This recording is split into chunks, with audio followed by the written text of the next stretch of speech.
Hey, it's Benji Cole, son of Al Cole from CBS Radio, welcoming you to another edition of People of Distinction, the talk that gives an in-depth view of some of the most dynamic, intelligent, and successful people on the planet.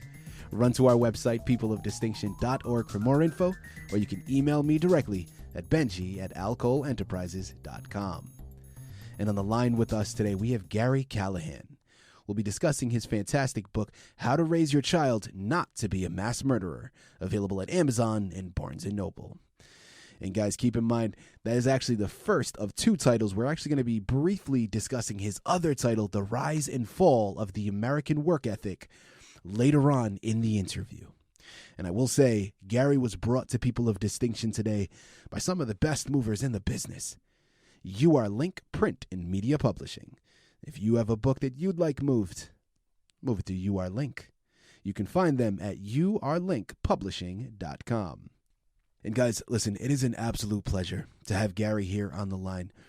His book is something that I think we really need to sit down and have a discussion on. Right from the title, you know what it's going to entail. How to Raise Your Child Not to Be a Mass Murderer. The name itself instantly grabs your attention. It sucks you in. But then when you really stop and you analyze the content, guys, this is a very unfortunate fact of our society. And when I say our society, I know generally here on our network, we usually like to talk about our human family across the globe. And although this may be something that happens in other countries, if you look at the statistics, it's blaringly obvious that this is something that is a problem here in the United States. It's become almost a common theme. It's become almost like white noise, right? Where a lot of times now, because it is so common, the first thing you hear is a lot of politicians saying, oh, we're sending our thoughts and prayers, rather than really trying to address the issue. And listen, I'm not going to get political. It's not the place for it. I am very passionate about the subject. I have my own opinions about the subject. But listen, at the end of the day, this is not about me. We're here to discuss this fantastic book by Gary Callahan. And listen, we have him here on the line. He's the expert. He's going to be able to articulate all the nuances in his book much better than I ever could. And he's done the research to back it up. So without further ado, let's bring him here on the line with us. Gary, first and foremost, thank you so much for being a guest with us today on People of Distinction. How are you? Good. And thank you for having me. Absolutely. Well, listen, I think it's very timely that we have you on here. I think it's very pertinent information that you're bringing to our discussion table. So the honor is all ours. I'm very much looking forward to this. Now, Gary, before we jump into the book itself, let's hold off slightly. Tell our listening audience a little bit more about yourself. Well, actually, I've been in pharmaceutical work since 1972. Oh. So I started, I guess, when I was like 3 years old. But no, I didn't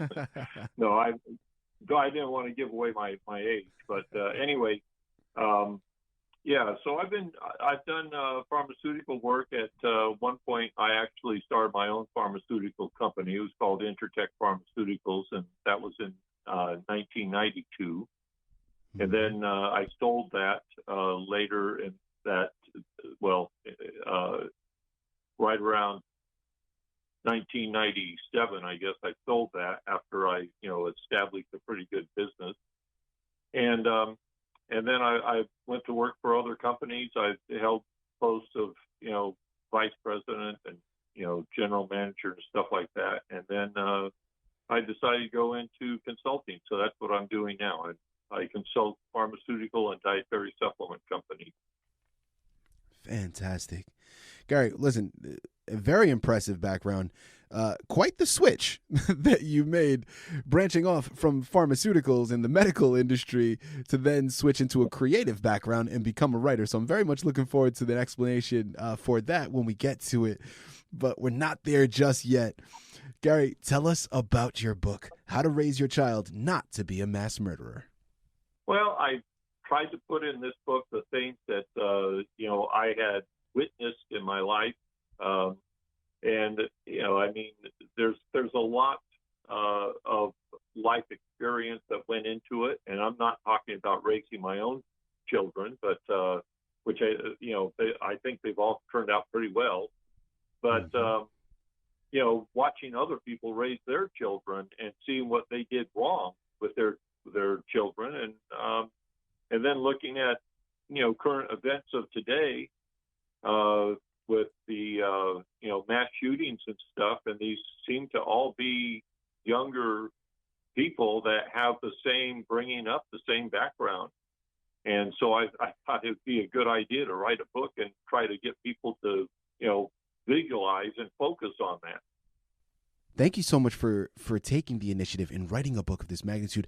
I think, as I stated in my intro, it's almost become like white noise, or at least that's the way it appears to me, is that these occurrences have happened so frequently to date that now it's almost expected. Now, obviously, this is dating prior to COVID, because since COVID, everybody's on lockdown, and of course, things have been suppressed to a certain extent. But just talking about mass school shootings, I mean, of course, there's a number of examples that we can pull when we're talking about mass shootings.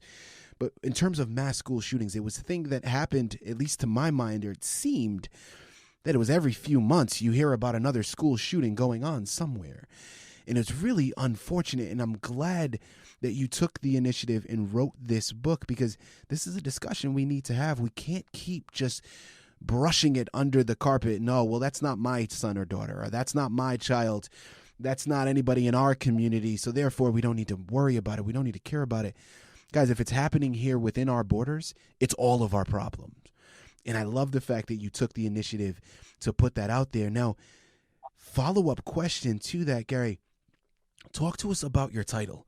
I mean, it instantly grabs your attention. It's right there on the nose. There's no hiding what we're discussing. In your mind, why did you choose that title to be the representation for your book? Well, the title was created to shock people, to look at that and say, what kind of book would this be? How to raise your child not to be a mass murderer. The title itself should be selling the book. I would personally, if I was a young parent, I'd probably pick this book up and read it. It's a fast read, so it's not something you're going to spend, days trying to get through. It's something you can digest in probably an hour. Not only are you relaying such powerful information, but you're doing it in a way that can be accessed and enjoyed very quickly, right? It's an easy read. It's quick. In this way, it should be able to get out to the mass public. It should be able to get out into an even greater population. That's absolutely fantastic. Now, what inspired you to write a book of this magnitude? Now, of course, I know you said you have your own children, so maybe that played into an influence, but what inspired you to write this particular book, Gary? Well, the biggest thing that inspired me would be the number of mass shootings. And when you look at the details of the mass shootings, they all seem to be perpetrated by somebody who is a young adult, between the ages of probably 18 and 24. I wouldn't say all, but the majority, okay? Mm-hmm. And, then you have to wonder, why are these people at this age, acting out in this way? And it all basically reflects back on the parent and how that child was raised. And so I kind of pulled information from, years, all going way back when I was in my 20s, actually, and seeing other people, how they raise their kids, and then the fact that people started writing books how to raise your kids. And to be honest with you, I believe they were all wrong. So I thought, well, I'm going to, write a book that's more common sense and makes more sense on how to raise your child. New parents seem to think that there's some, new fad or something on the properties of raising your child, and they're wrong. They're wrong. They have to get back to the basics that that most of us my age, grew up with, and a lot of other parents, not my age, probably raise their child the same way, their children the same way. But as far as some of the examples that I put into the book, I actually took those from real experiences watching other people raise their kids. Wow. You're taking direct examples and incorporating that into the book, so you know the information is coming from a good place. I mean, it's coming from a real place. You know, Gary, follow-up question to that, because I want to now go into some of the specific tips that you offer in the book. And, you know, one of the things that we were talking about in the pre-screening call, and I love the fact that you just reiterated it again, is that a lot of parents nowadays, and listen, I'm definitely not an expert. I don't pretend to be. I don't have any kids. Now, I would love to have kids. My significant other and I, we are definitely planning on embarking upon that journey very shortly, but we don't have any kids at the moment. But it almost seems, as I think you kind of loosely said, it's like a fad nowadays, right? Where, you know, parents are looking for these new and inventive ways to try to raise their children. And I think one thing that I've experienced amongst my circles growing up, friends that I've had, their parents, it was almost the thing to be a friend before being a parent. And when I was younger, and I explained to you in the pre-screening call, when I was younger, I looked at that in an envious tone. Like, I was very jealous of friends of mine that had parents that wouldn't punish them in the way that my parents would, that wouldn't, you know, have so many rules placed in their household the way my parents did. And there was a lot of times growing up, as I stated, that I was very envious, and I was, I kind of looked at it like it was a very bad thing that my parents were so strict, and my parents had rules upon rules and rules upon rules.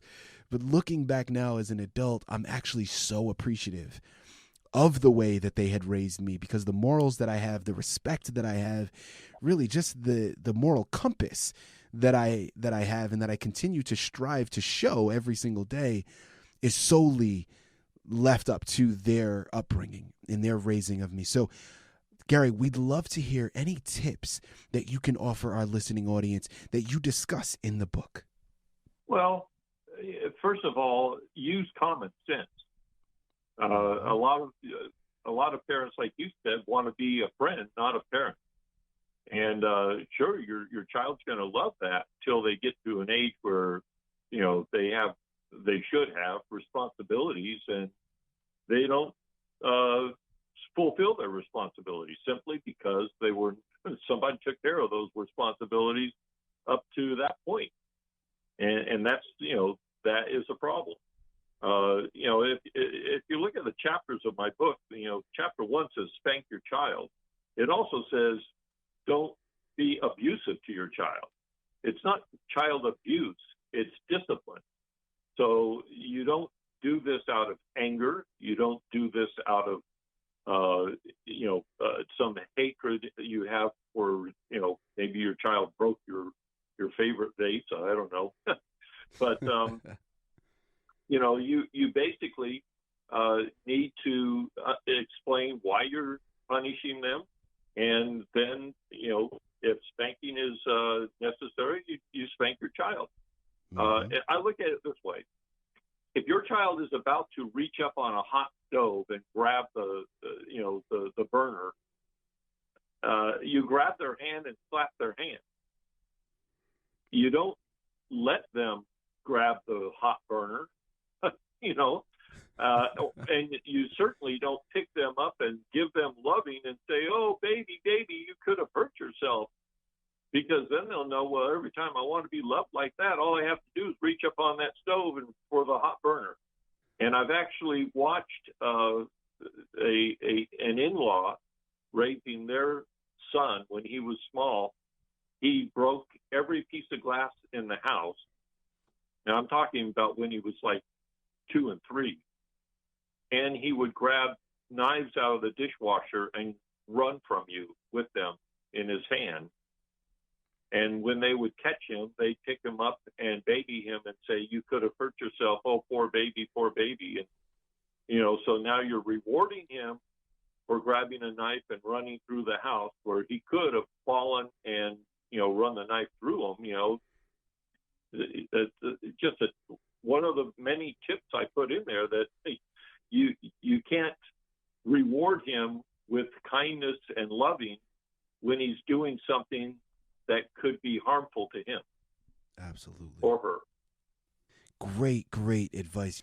Guys, again, here on the line with Gary Callahan. We're discussing his book, How to Raise Your Child Not to Be a Mass Murderer, available at Amazon and Barnes & Noble.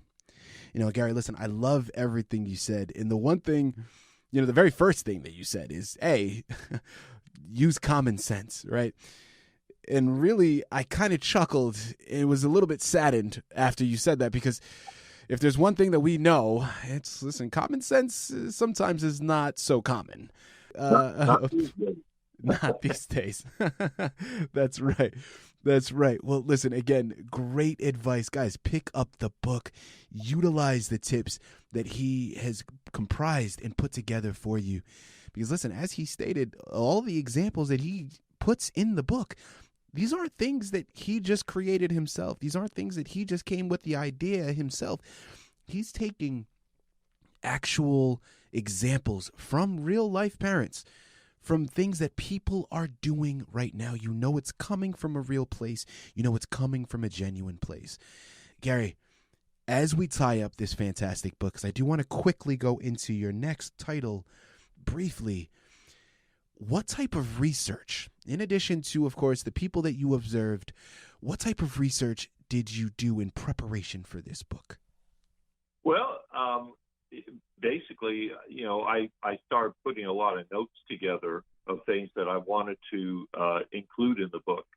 Mm-hmm. As far as research, I did look into some of the statistics on the people that have done the mass murdering of, in schools, or the two that I actually looked at was the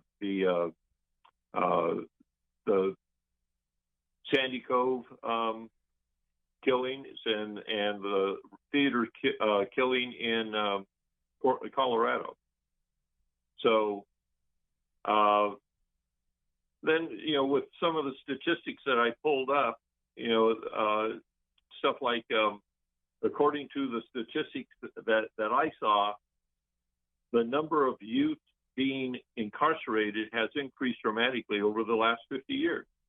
I got information from Connecticut. They had given me the information that the crime and incarceration rate has increased from 678 per 100,000 persons in 1960 to 3,787 per 100,000 persons in 2003. I mean, that's a huge increase by percentage. I'm just kind of doing this in my head, but it looks like it's probably close to a 400% increase. Wow. 300%, 400% increase. So there are some statistics that I, took into account when I put this book together.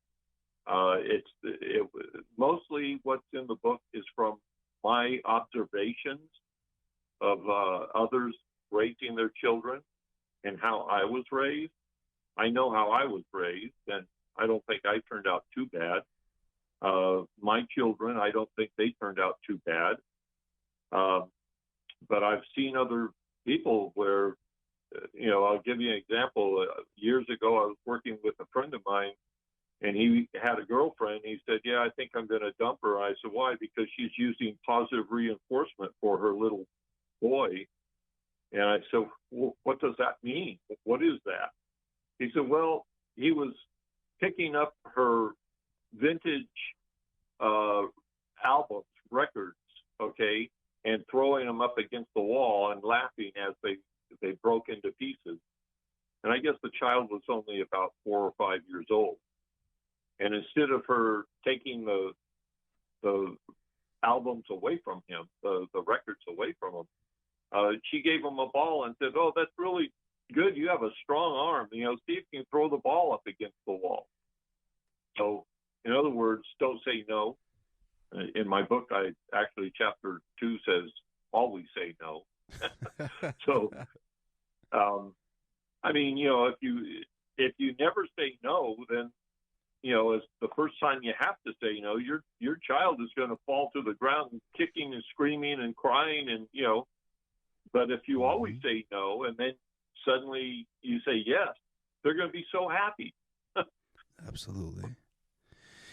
Gary, so many great points that you bring up. And really, that last note that you gave, I think it's just a great message, really, for life in general, right? I mean, the reason why when you say no all the time, and then when you finally say yes, the child is elated, is because, again, you can't appreciate the yes unless you get no's first, right? It's like you can't appreciate the sunshine unless you had all the rain. What you're saying is fantastic. Gary, this is amazing. We need to make sure that everybody has this book on their shelves because it's definitely something that needs to be picked up. Not only is this going to be a good book for young parents, but grandparents as well, because, a lot of times a grandparent, sees their children raising their children in a way that they don't think would be beneficial to the child when the child gets older. But if the grandparents actually get this book and read it, they could actually, relay the information to their children as their children are raising their children. So, I think it's, and I've actually known that some people that are grandparents have bought this and they've actually given it to their children while they're raising their own children. So fantastic. Guys, listen, we got to put that book to rest only because I will spend the rest of the day just discussing it because it's something that I'm that passionate about. It's that great of a book. I'll just talk to Gary about this for hours. Unfortunately, I have things that I need to get to. He has things he needs to get to. So we're going to put this one to rest. But again, guys, that's not all.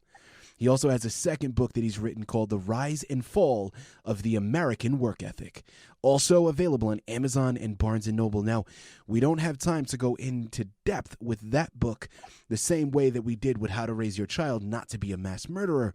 But since we do have you here on the line, Gary, if you can give us a quick synopsis of what that other title entails, please. Well, you might say that's kind of a autobiography of my work experience. I grew up in a very competitive field with a lot of people wanting to get the job that I wanted. I became supervisor, manager, worked my way up the ladder, and I had to hire people. And when I hired people, there was a big difference between the people I hired, let's say in the mid and late 70s, and the people that I hired in the mid and late 80s.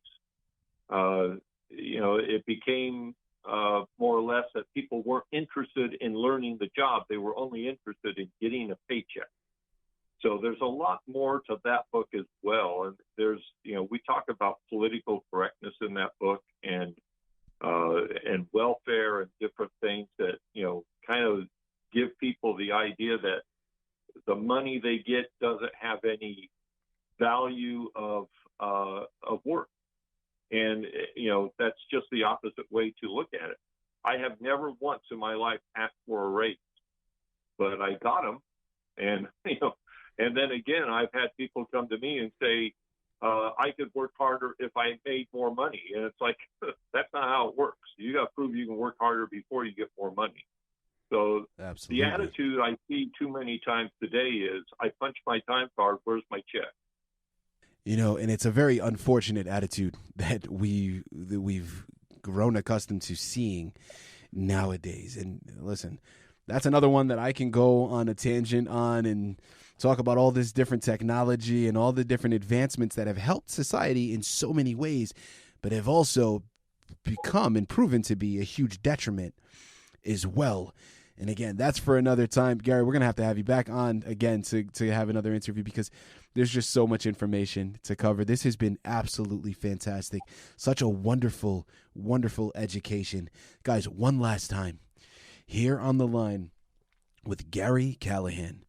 We started by discussing his book, How to Raise Your Child Not to Be a Mass Murderer, and then we followed up with the second book, The Rise and Fall of the American Work Ethic, both of which available at Amazon and Barnes & Noble. Gary, this has been an absolute pleasure, such an education for myself, as I'm sure it was for everybody else involved. Once again, thank you so much for being a guest with us today on People of Distinction. Okay, thank you.